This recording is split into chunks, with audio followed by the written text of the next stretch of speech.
तो अश्विनी जी बताएंगे कि आपको ये फॉर्मूले और समाधान अश्विनी जी कैसे लग रहे हैं।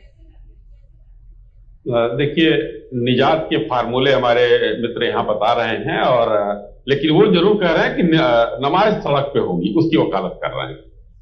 फार्मूले बता रहे हैं इन लोगों ने। मत बोलिए। नहीं, आपने अरे आप निजात मतलब, अरे सरल भाई सुनिए ना, मैं तर्कों के साथ बात करता हूँ, सुन लीजिए ना, आप समझ जाएंगे अपने आप।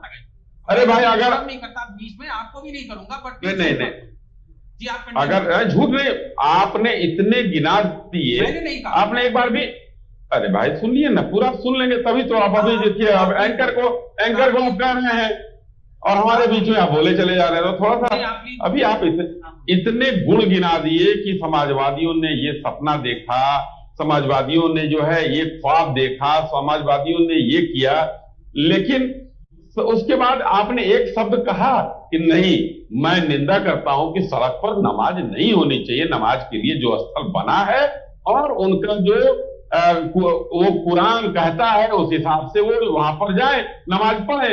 वहां सड़कों की नमाज जो है जायज नहीं होती है, ये तो मौलाना भी कह रहे हैं कई।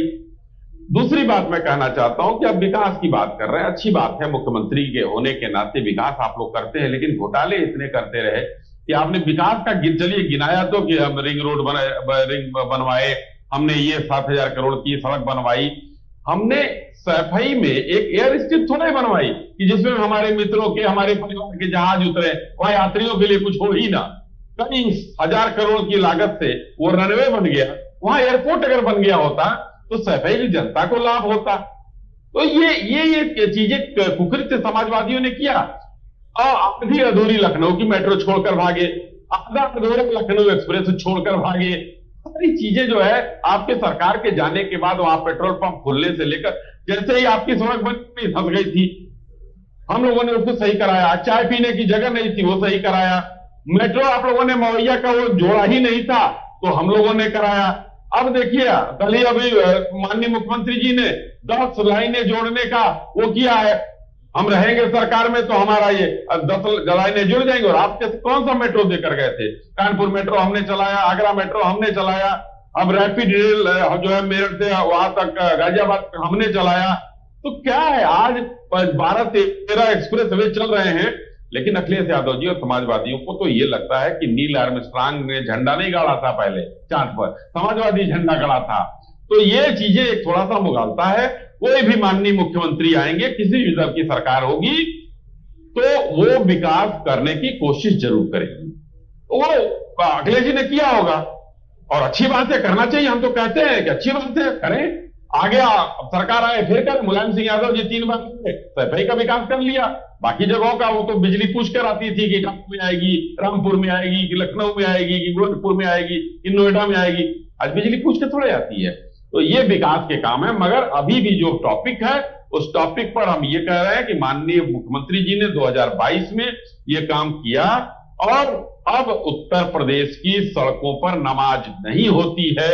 इसको देखकर अन्य राज्यों की, जिसमें पश्चिम बंगाल भी है, जो कि देश में मतलब वहां पर तो मुस्लिम आबादी का वो ड्रामा ही था, लेकिन वहां भी आज जुम्मे की नमाज थी, लेकिन किसी की हिम्मत नहीं हुई कि शासन प्रशासन की चीजों का उल्लंघन करे। जो कानून बन गया, जो नियम बन गया, वो नियम रहेगा।